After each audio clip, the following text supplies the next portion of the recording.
अस्सलामुअलैकुम, मैं हूं मोहम्मद शाकिर यूसुफजाई। अब देख रहे हैं हालात जिंदगी ऑफिशियल। ठीक सुबह के 4:10 पर पायलट को कॉकपिट में एक वार्निंग लाइट नजर आती है। पहले तो पायलट को लगा कि ये कोई मामूली तकनीकी खराबी है, लेकिन हकीकत में मामला बहुत संगीन था। ये वही फ्लाइट थी जिसमें पाकिस्तान के जाने माने स्टार जुनैद जमशेद भी मौजूद थे। मौसम साफ था, जहाज तकनीकी तौर पर बिल्कुल ठीक था और कॉकपिट में 2 तजुर्बाकार पायलट मौजूद थे। सब कुछ नॉर्मल था, लेकिन ठीक 4 से 12 पर कुछ ऐसा हुआ जो ATR तैयारों की तारीख में पहले कभी नहीं देखा गया।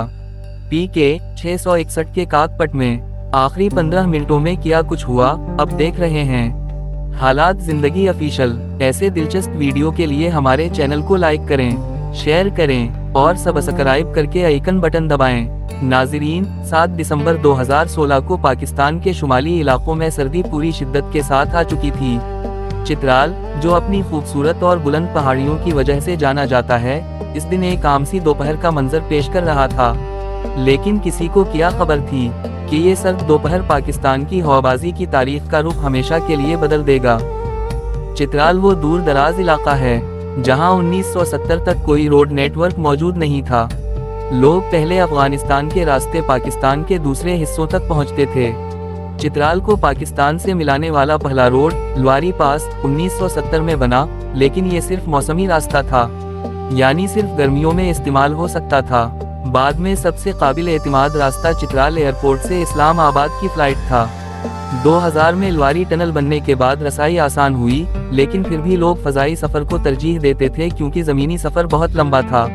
7 दिसंबर 2016 को चित्राल एयरपोर्ट के रनवे पर पाकिस्तान एयरलाइंस का एक ATR 42 तैयारा रजिस्ट्रेशन AP वो PK 661 फ्लाइट के लिए तैयार खड़ा था। इसमें 47 मुसाफिर सवार थे।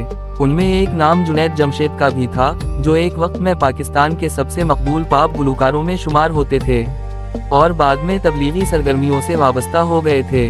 वो अपनी अहलिया के साथ चित्राल के तबलीगी दौरे पर आए थे। दीगर मुसाफिरों में चित्राल के डिप्टी कमिश्नर उसामा वड़ाइच भी शामिल थे। कॉकपिट में कैप्टन सुलेमान जंजुआ समेत 2 पायलट्स मौजूद थे। कैप्टन के पास 12,000 घंटे से ज्यादा फ्लाइंग का तजुर्बा था और वो उसी तैयारे के इंस्ट्रक्टर भी थे। दोपहर सुबह के 4 बजने में 22 मिनट बाकी पर फ्लाइट ने रनवे 20 से महफूज तरीके से टेक ऑफ किया। इब्तिदाई आधा घंटा बिल्कुल पर सुकून गुजरा। जहाज 13,500 फीट की बुलंदी पर इस्लामाबाद की तरफ जा रहा था, लेकिन किसी को क्या मालूम था कि आज ये जहाज दोबारा इस्लामाबाद नहीं पहुंचेगा। सुबह के 4:10 पर जहाज 13,375 फीट की बुलंदी पर था जब कॉकपिट में एक वार्निंग लाइट रोशन हुई। ये पैक एक सिस्टम की वार्निंग थी जो प्रोपेलर और इंजन की ताकत को कंट्रोल करता है। पहले इसे मामूली खराबी समझकर रीसेट किया गया, लेकिन मसला खत्म ना हुआ। कॉकपिट में अजीब आवाजें आने लगे। ब्लैक बॉक्स के मुताबिक बाएं इंजन की ताकत 75% से सीधा 0% हो गई, यानी इंजन फेल हो गया।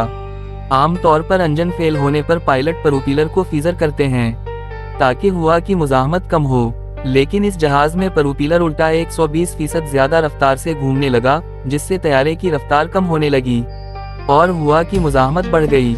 ये डायरेक्ट जहाज को मुसलसल बाएं तरफ खींचने लगा। पायलट की तमाम कोशिशों के बावजूद जहाज काबू में नहीं आया। जहाज की रफ्तार कम होने लगी और वो स्टॉल स्पीड के करीब पहुंच गया।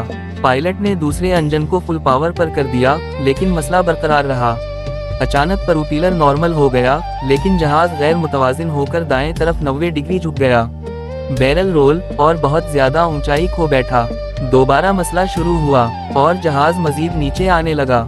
पायलट ने इमरजेंसी मैडे कॉल्स देना शुरू कर दें। जहाज जमीन से चंद 100 मीटर ऊपर था और सामने पहाड़ था। तमाम कोशिशों के बावजूद जहाज की रफ्तार स्टॉल स्पीड से कम हो गई। अलार्म्स बजने लगे। जहाज मुकम्मल तौर पर कंट्रोल से बाहर हो गया। आखिरकार जहाज 90 डिग्री झुककर पहाड़ से टकरा गया। तकरीबन सुबह के 4:15 बजे पर आग के शोले बुलंद हुए और मलबा 2 किलोमीटर तक बिखर गया। इस हादसे में तमाम 47 अफराद जान की बाजी हार गए। रेस्क्यू ऑपरेशन मुश्किल इलाके की वजह से ताखीर का शिकार रहा। बाद में तमाम लाशें निकाल ली गईं।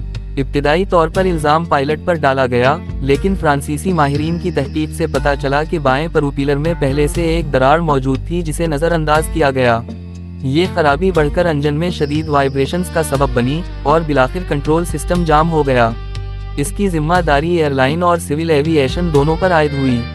हादसे के बाद पाकिस्तान एयरलाइंस के तमाम ATR तैयारे आर्जी तौर पर ग्राउंड कर दिए गए और मुकम्मल जांच की गई। ये हादसा बैन अल-अक़वामी सिविल एविएशन डे के दिन पेश आया, जब दुनिया में हिफाजत मनाई जा रही थी। कमेंट करके ज़रूर बताएं। अगर आपको वीडियो पसंद आई हो तो वीडियो को लाइक करें, चैनल को सब्सक्राइब करें और बेल आइकन ज़रूर दबाएं ताकि हर नई वीडियो का नोटिफिकेशन सबसे पहले आप तक पहुंच सके।